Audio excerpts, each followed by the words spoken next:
Hello everyone, this is the Masked Analyst.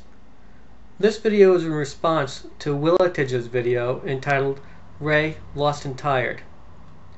Now, it was posted under the alias Wattagec, but I will be addressing this to Wattagecat because that's the name that he's better known by. Wattagecat, you might be surprised, but there are certain similarities between you and Agent 009. You're both overweight, although Agent 009's weight looks like it comes from muscle, and yours comes from, well, does the word lard mean anything to you? Second, you claim to have true compassion for those who are weaker and defenseless. I find it a little hard to believe this claim based on your behavior here, but suppose it's true. Suppose in real life you do have the compassion for those who are defenseless. Well, Agent 009's actions are motivated by a similar compassion. He sees people who are terrified by the attacks against them. You have a lot of experience in trolling, and you know what trolling's all about, and a lot of people have much more experience on the internet, and they know what it's about, and they can recognize it for what it is. Not everyone has this experience, and when they're hit by trolls, they do, whether it's smart or not, they do feel terrified, they feel anxious, they feel attacked and perhaps helpless, and they sometimes don't react in the most rational manner, or at least not the manner that a rational person would react in if they knew or understood what was going on. And so Agent 009 is acting in a manner to try and protect them. Now, his actions may not have always been the right course to take. They may not necessarily have been the best advised path to go on, but his motivations are indeed noble. I find him a good man, and I don't think that he has anything to apologize for in trying to defend those who are less capable of defending themselves. And indeed, some of the actions that you and your group have done would terrify anyone or most people in similar situations. In particular, I'm referring to when you set up an environment that is hostile and you post people's real names and you call their house. When you call someone's house, they don't know what your intentions are. All they know is that someone who's been attacking them over the internet, who set up a hostile environment, now can reach out into real life and touch them. All they know is that you know where they live and how to reach them, and that you can mess them up. They know that you can steal their identity and do all sorts of nasty things should you choose to do so. They know you know where they can live, so if you were a violent person, you could rape, maim, or kill them. They don't know your motivations. All they know is that you're hostile to them. And they don't know how to get back to you. They don't know how to reach you. They don't know. It's a very one-sided feeling. They feel that you have all the power and that they are at your mercy. And that is a terrifying feeling. And Agent 009 sees this in people, and he's doing what he can to defend them. And that is a very noble thing that he's doing. Now, you don't like Agent 009 threatening a lawsuit against you. Well, it was you who reached out into real life and terrorized other people. It may not have been your intention to terrorize them. In fact, after watching what's been going on, I don't believe you have any intention of doing real damage to people. I don't believe that you intend to kill or rape or harm other people.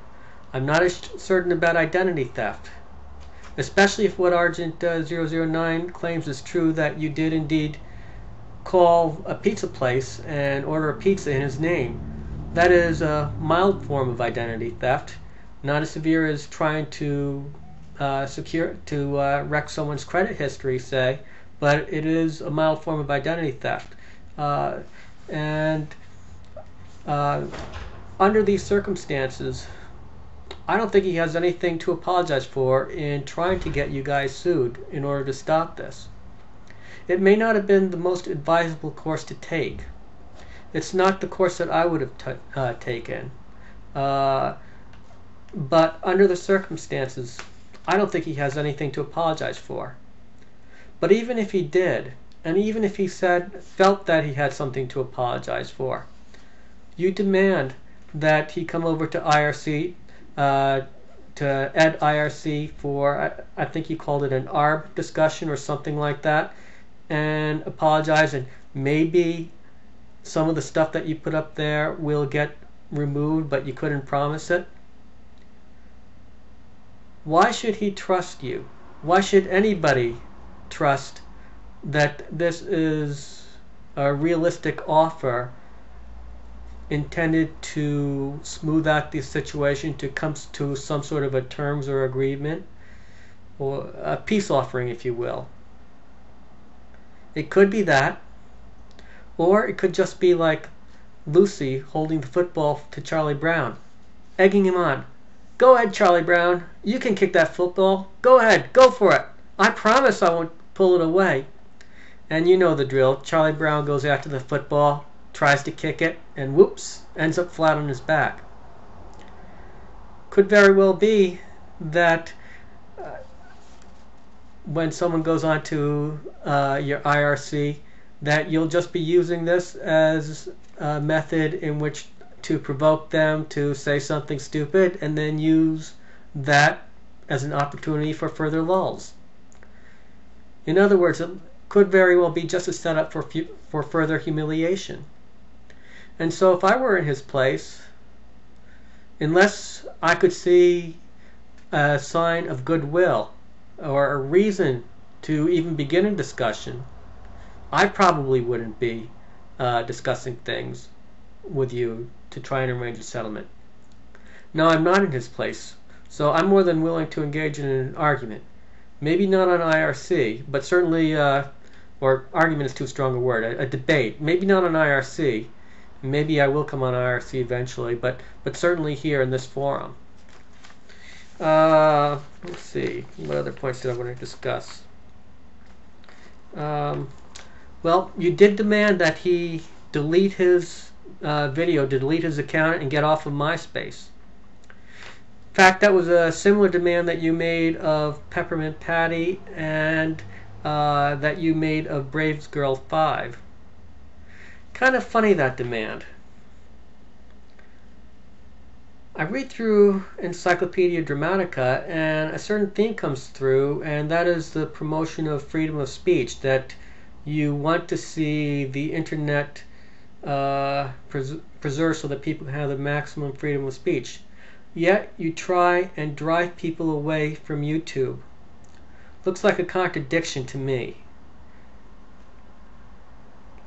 You're trying to deny others their freedom to speak, and yet you want to maximize your opportunity so that you can go and harass others for the lulls. Can you say hypocrite, boys and girls? There. I knew you could. Okay. Oh, yes. You claimed that if people took that this would never get to court. You may be right because of the expense. It very well might not ever get to court. And in fact, I would not advise bringing this to court. I think that would not be a particularly good move strategically as well, even if money weren't an issue. But you did make a statement which I take issue with. And you said that people would lose interest because their actual name wasn't their defamed, but only their internet name. How can you say that when you've posted what I presume to be QLexers and Braves Girls' real names up at Encyclopedia Dramatica, as well as Argent 009. In conjunction with your parody or satire, if you will. You've put up their real life names.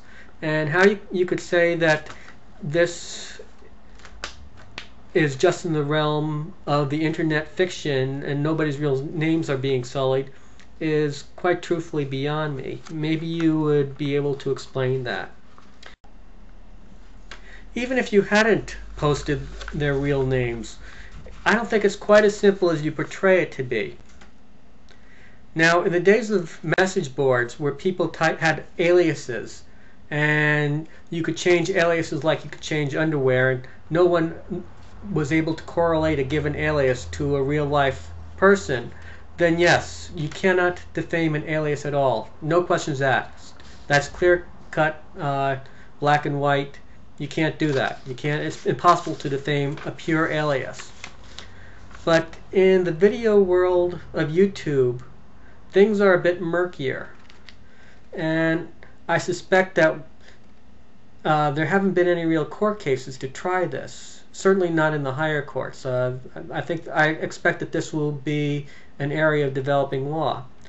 But let me give you a few different scenarios to show how murky this sort of thing is. Okay, now suppose Britney Spears opened up an account under the name Britney Spears, and you said that she had incest with her son. Would that be defaming her just because it was an image on the internet? Of course, because she's using her real name. But what happens okay, excuse me. But what happens if instead of having an alias named Britney Spears, she had an alias named BS101, and you stated that she was committing incest with her son?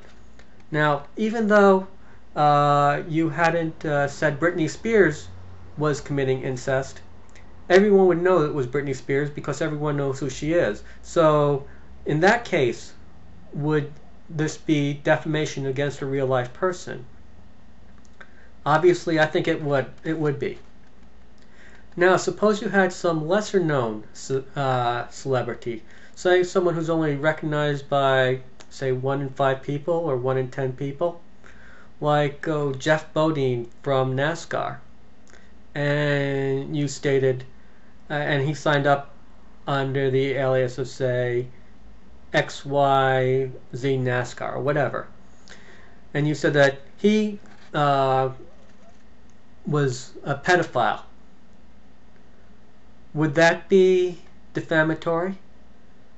Well, if you try to present it in such a way that it was a statement of fact, and people recognized him, even though it might only be 1 in 5 people, people who followed, who subscribed to his channel would probably know it's really Jeff Bodine, then yes, because they would know who it's about. It's about a real life person. You see, when you have a face associated with an account, and people know about who's behind it, then yes, I believe you probably can defame someone. Okay, now let's take someone really obscure, like, say, Pixelbee Productions, that very few people would know who she is by her face. Very few people would know who the real person is behind the quote-unquote character of Pixelbee Productions. And you made the claim that she was a pedophile or committed incest or something like that. Would that be defamation just because nobody knew who she was? Not necessarily, or it could be defamation. If, say, her boss and her family and her friends were watching the site, and as a result of the claim that was being made, and if they were gullible enough to believe or give any sort of credence to this claim, suppose she lost her job because of this. Now, no one else might know who Pixelbee Productions was, but they would know because they could see the face. Under those circumstances, has defamation occurred? I think it has, because people who recognize the face are able to associate the name with a real life person. So your claim that when you defame a person on the internet whose face is visible, is like defaming an alias on a chat board that no one knows who is really behind it. They're not necessarily equal, and so the cases are a bit murkier. Wattagecat, you claim that Braves Girl 5 deserves to be driven off of YouTube because she's a pedophile magnet, and that by getting rid of her will be a way of going after the pedophiles, of denying them their jollies. That's all well and good, but that's really blaming the victim. It's kind of like my saying that Wattagecat deserves to be raped because of the way she looks or the way she dresses. Furthermore, you posted her real-life name up on Encyclopedia Dramatica, thus enabling the pedophiles to track her down in real life and do what they will. I'm not sure if Wattagecat would enjoy it very much if I said that she was rape-worthy and made all sorts of claims that she deserves being raped and posting her real-life name. Not quite so funny. And so I've really got to question if you really believe what you're saying, that she is a pedophile magnet and pedophiles are going after her. I really have to question why you put her real-life name up there. Are you really against pedophiles, or are you really trying to enable pedophiles? Perhaps there's something you haven't told us, and maybe there's something that you should be sharing with us. Do you have a hidden pedophile within you? Sure looks that way to me, because you're enabling them. At least according to the statements that you've made. Seems to me like you've got some splaining to do, boy.